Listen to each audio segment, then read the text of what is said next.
What's going on, everybody, and welcome back to the Game Time Voice YouTube channel, and welcome to the very first episode of the Game Time Voice Report.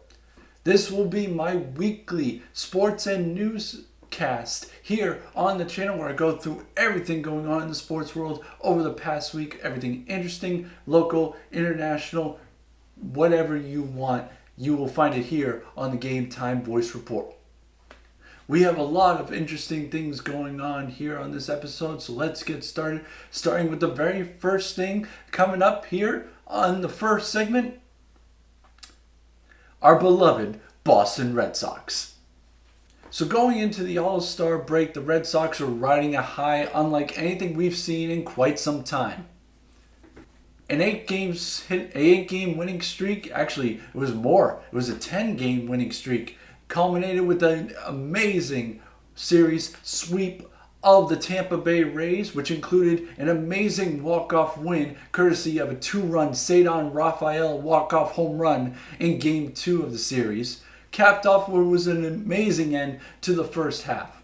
However, as has been seen in recent years past, the Red Sox have stumbled coming out of the All-Star break as they have gone 4-6 since the Midsummer Classic.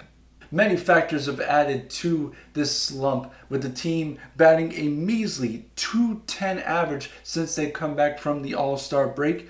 Pitching has not been the same as it was earlier. Besides their ace Garrett Crochet, the rest of the staff needs to pick up the slack.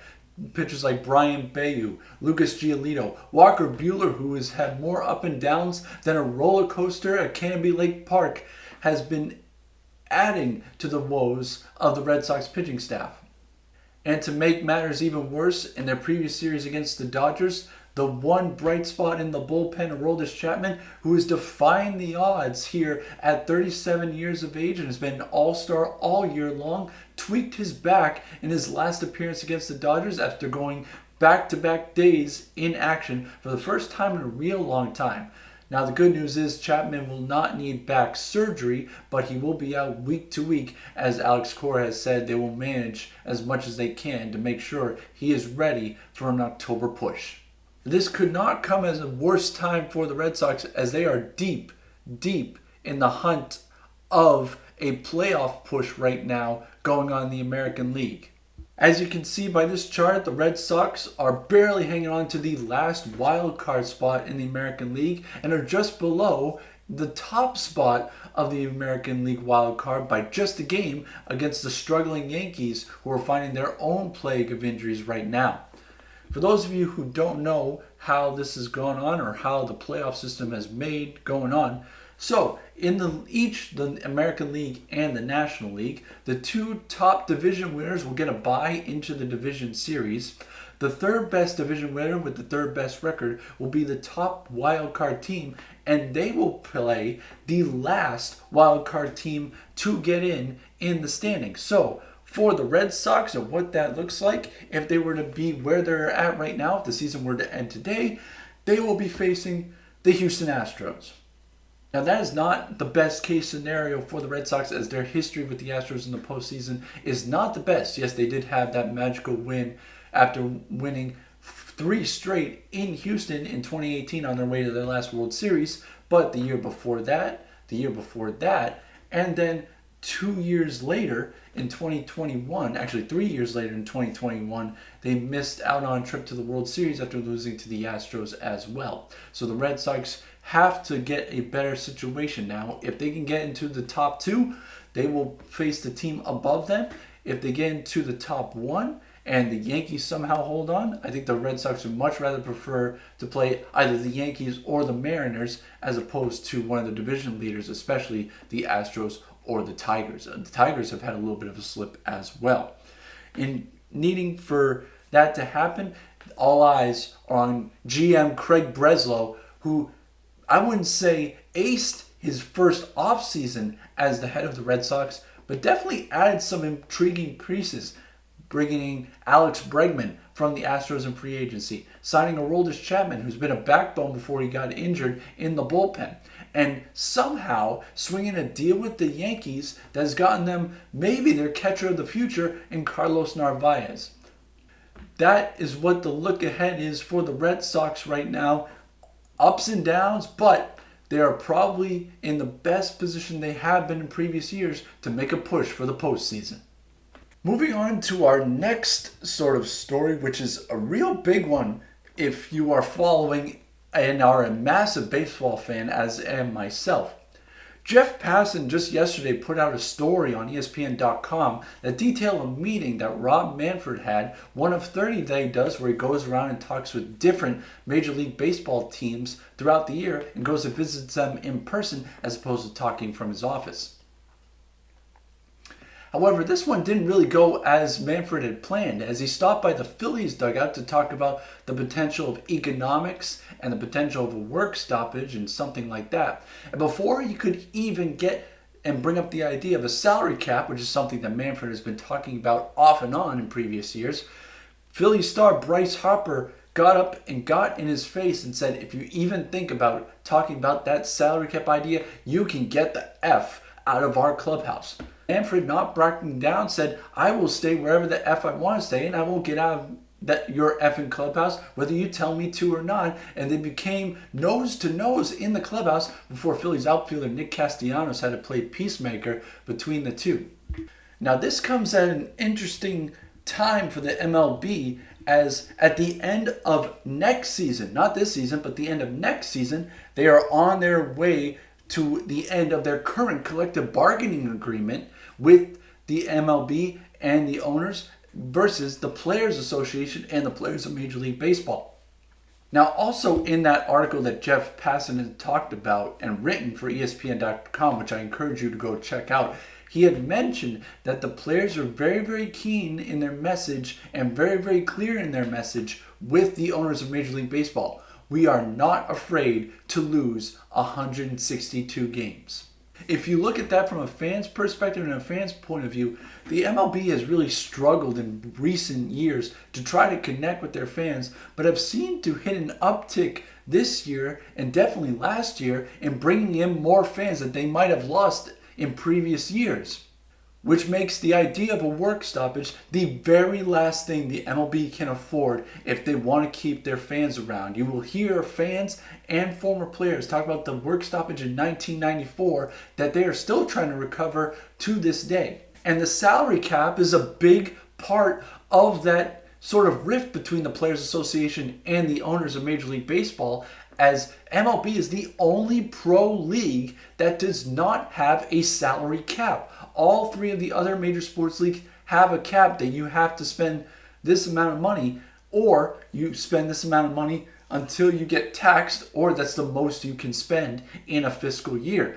MLB does not have that. And here's a great example as to why the players might be against it and why MLB might be heading towards it. You'll notice here on this article that I found on Spotrac.com, you'll notice the payroll discrepancy between teams in the league. The Mets, the Phillies, the Dodgers, the top three teams in the Major League Baseball have almost $300 or over $300 million on their payroll. But this is also a part of an interesting concept, as some of the top teams are struggling right now with the highest payroll because of injuries. You'll see that on the other column, only $100 million is not being used, as they have 36 million between the Mets and the Phillies that is on the injured list. The Dodgers are the worst with $88 million on their injured list right now. So this is a big concept that the MLB is trying to implement. The owners want to implement it, but the players are not going to try to take a pay cut. So we might be heading for a labor dispute in 2 years' time with Major League Baseball. Finally, here on our last segment here on the Game Time Voice Report, I want to give a shout out to my uncle Kevin Redmond, who gave me this brilliant idea of a concept here at the end of our show every week. I want to welcome you all to the wackiest of the week, a new segment here on the Game Time Voice Report that talks about some of the weirdest sports stories within the past week. And the first story we're going to talk about is that Emmanuel Clase, a pitcher for the Cleveland Guardians, becomes the second Guardians pitcher to go under suspension by Major League Baseball for his part in a gambling trade that he took part in off the field. Emmanuel Clace, who was also an active commodity at the trade deadline that's coming up this week, was notified by Major League Baseball as part of their sports betting investigation. He was placed on non-disciplinary paid leave per an agreement with the Players Association. And what makes it even weirder is Clace was the second Guardians pitcher this season to be ensnared in a gambling investigation. Luis Ortiz has been on leave since July 3rd and had his leave extended because of his allegations on betting activity. According to a report from ESPN, MLB is investigating some suspicious gambling activity around two specific pitches Ortiz threw earlier on in the year. The first pitch came in the second inning against the Mariners on June 15th, and the first pitch of the third inning against the Cardinals on June 27th. In both instances, a gambling watch group flagged an unusual level of betting that the pitch would either be a ball or a hit by a pitch. In both cases, Ortiz spiked a breaking ball in the dirt without any hesitancy in the world, and in both cases, Ortiz went to give up multiple runs in the inning, and Cleveland lost the game. Now, Clace, who is by far the most notable player to be investigated by the gambling improprieties during the legalized sports betting era, this can change everything in terms of where he might be dealt or if he's dealt on the trade deadline this upcoming week. Our final little nugget that I wanted to share with you guys as part of this segment, the wackiest of the week, is something that I didn't know that was happening this week, and I didn't even know that something with the MLB was planning going forward. On August 2nd, 2025, the Atlanta Braves and the Cincinnati Reds will face off in a special regular season showdown, except this will take place at the Last Great Coliseum in Bristol, Tennessee. Now, some of you might be wondering, what does that entail for the MLB and what exactly is making this so special? The Last Great Coliseum is a NASCAR racetrack in Tennessee that's said to be holding 85,000 people for a sporting event. Now, this is not the first time a racetrack has held a major sporting event, as the NHL had done it in previous years, and not the first time we've had special events outside of their designated area. The NHL has its Winter Classic that's been so successful that it's also led to Stadium Series as well as Heritage Classics north of the border in Canada. You can't also forget the MLB taking an amazing trip to the Field of Dreams, an amazing showdown between the White Sox and the Yankees just a couple years ago. So this will be an interesting concept for the MLB to try something new. I'm not really sure how Major League Baseball will work in a NASCAR track. I feel like hockey and football and something like that can work great, but baseball, how's that going to work with the track, with the outfield, with everything else? So that's definitely something interesting to look forward to later on in the year and later on in the week, more specifically. And other news going on in professional sports around Massachusetts. The Massachusetts Pirates, our local indoor football league, for the first time really in their history, failed to make the postseason. This was clinched on Friday night at Tsonga Center at UMass Lowell as the Pirates were defeated by the top team in the indoor football league, the Bay Area Panthers, who had finished the year 13-3 heading into the postseason. The Pirates end the season 7-9 and on a 3-game losing streak, and it's the first time again the Pirates failed to make a postseason, which also includes a magical run in 2021 to their only indoor football league championship. Speaking of teams playing at the Tsonga Center, the Boston Fleet had hired their new head coach for the upcoming season after their first head coach left to coach the Princeton women's hockey team. Courtney Kessel leaving after 2 amazing seasons, their first season making it all the way to the finals, and last year missing out on the playoffs just on the last day of the regular season. Chris Spar has been named the new head coach of the Boston Fleet and the second head coach in franchise history, coming up for the 2025-2026 season. Spar brings more than 9 years of coaching experience to the Fleet with a proven track record of player development and team success. He most recently served 3 seasons as an assistant coach with the San Diego Gulls in the American Hockey League, the top affiliate for the NHL's Anaheim Ducks. Boston Fleet General Manager Danielle Marner says, and I quote, "I'm so excited to welcome Chris Spar to the Boston Fleet as our new head coach.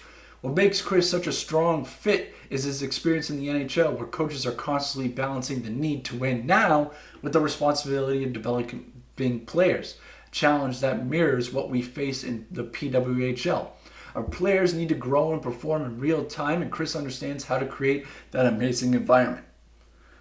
The Fleet have had amazing success so far in their very short history and are looking forward to creating more in the upcoming with new jerseys, with new home, and an amazing home atmosphere that I've experienced firsthand twice at the Tsongas Center. So looking forward to see what Coach Spar and the Fleet come up with in the upcoming season.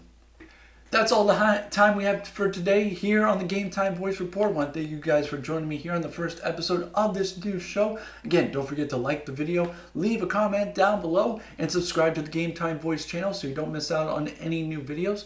For all of us here and for myself, I'm Mike Walsh saying goodnight, everybody. You've watched the Game Time Voice Report here on the Game Time Voice YouTube channel. Game Time Voice, the voice of the common sports fan.